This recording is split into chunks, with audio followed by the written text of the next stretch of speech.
Attend చేశారు వాటిలో అందరూ ఇద్దరు ముగ్గురు సెలబ్రిటీస్ సినిమా ఫీల్డ్లో ఉంటే వాళ్ళ చుట్టూనే తిరుగుతుంది కదా.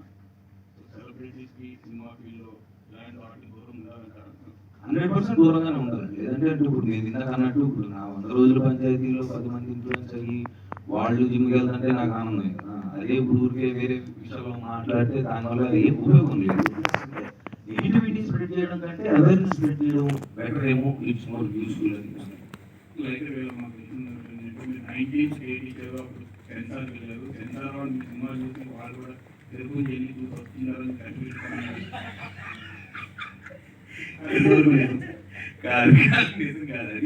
మధ్యలో చేస్తున్నారు కదా. మా సినిమా చూడకుండా లీవ్ తీసుకున్నారు ఆవిడ. సో ఆ ఫస్ట్ 2 weeks ఆవిడ లీవ్ అప్లై చేసిన తర్వాత అది శాంక్షన్ అవ్వడం ప్లస్ ఆవిడ వెళ్ళిన తర్వాత ఇంకొక ఆయన రావడం జరిగింది. బట్ మాకు ఇక్కడే చూసాను సెన్సార్ వాళ్ళు.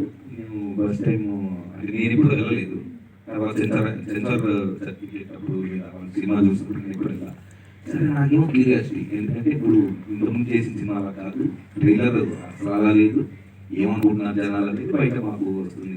అసలు ఓవరాల్గా సినిమా గురించి తెలియదు. మేము 3-4 years నుంచి దీని గురించి మాట్లాడుకుని సినిమా చూసి మా వాళ్ళు మా జడ్జ్మెంట్లో మేము బదుల్లో కప్పలాగా ఉన్నామేమో, అసలు బయట వాళ్ళు ఏమనుకున్నారు ఏం అని క్యూరియాసిటీకి వెళ్ళాను. ఇక్కడ కూర్చుంటే చక్కగా టేబుల్ వేసి ఇక్కడ నలుగురు, దాంట్లో 2 లేడీస్ ఉన్నారు. వాళ్ళని అడిగాను ఫస్ట్, మేడం ఫస్ట్ టైము ఒక ఫీమేల్ ఆడియన్స్ అనేవాడు చూశారు, ఏమనిపించింది అడిగితే ఫస్ట్ అంతా మేము దగ్గర అనుకున్నాం కానీ లాస్ట్లో we are very very very happy. అసలు మీరు చెప్పిన పాయింట్ ఇట్స్ కరెక్ట్, అందరూ చూడాలి. మేము యాక్చువల్లీ మళ్ళీ అంటే ఇప్పుడు ఏదో వర్క్ కింద చూసాం కానీ మళ్ళీ మేము we have to watch this again. So I felt very happy. So అదే అంటారు కదా సెన్సార్ టాక్